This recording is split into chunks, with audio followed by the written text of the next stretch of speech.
একটি মেয়েকে পটাবার জন্য আমি বিতর্ক করেছিলাম। কিন্তু আজকে তোমরা এসছো, কেউ প্রধানমন্ত্রী হবা, কেউ হিলারি হবা। কি ভয়ঙ্কর মিথ্যা কথা!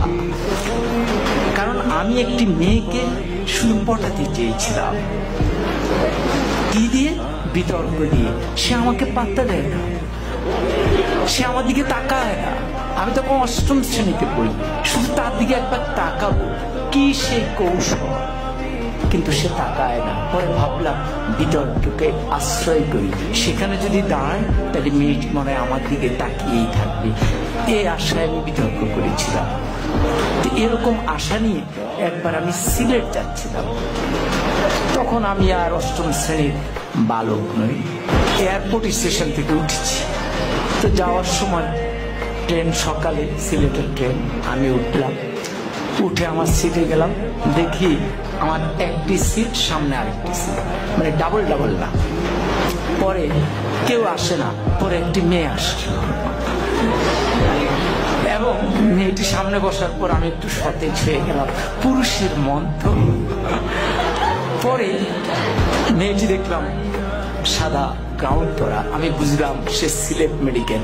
তাহলে ভাবলাম যাক, মান সম্পন্নই হয়েছে।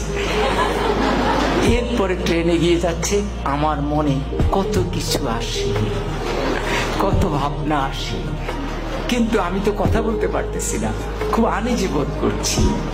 কি করব? ট্রেন যায় ভিড়ল আখাউড়া স্টেশন। আখাউড়া তো নাম শুনেছ না? তো পরে আমি আখাউড়া স্টেশনে গেলাম। যাওয়ার পর হঠাৎ আমি তো মেয়েটার দিকে তাকানোর চেষ্টাই করি, কিন্তু মেয়েটা করে কিনা আমি ঠিক বুঝি না। তো হঠাৎ করে একজন আসলেন, এসে বললেন, ভাই লাগবে? আমি বললাম না, আমার তো খেয়াল ওই মেয়েটির দিকে।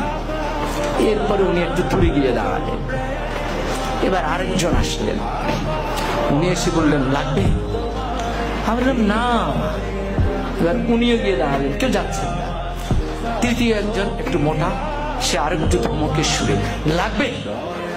আমি বললাম না। এরপরে চতুর্থ জন আসলেন, উনি এসে বললেন, ভাই লাগবে তো? আমি বললাম না না। এখন এই যতবার লাগবে বলে মেয়েটি ততবার পলকে পলকে আমার দিকে তাকায়। এখন আমি ঠিক বুঝতেছি না কি লাগবে, কি বলে। পরে আমি একটু উত্তেজিত হয়ে চারজনকে ডাকলাম, কি সমস্যা, কি লাগবে? আপনারা চারজনই আমাকে ঘিরে দাঁড়িয়েছেন আমার জানালার সামনে।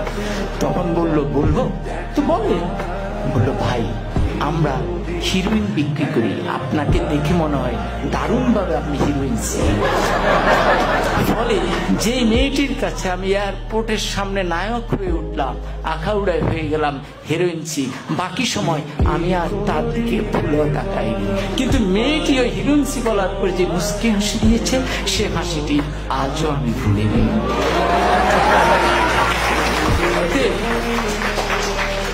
অতএব বিতর্ক ঠিক এই জায়গায়, ওই সূক্ষ্ম হাসিটি সুন্দরভাবে মনে রাখবার জন্য আজকে আমরা তোমাদেরকে ডেকেছি। জোর করে মেয়েটিকে উঠিয়ে নেওয়ার জন্য নয়, তার ওই সুন্দর হাসি নিয়ে আমি আমার জীবন পার করে দিচ্ছি। বিতর্ক আমাকে এই জায়গায় শিক্ষাটা দিয়েছে।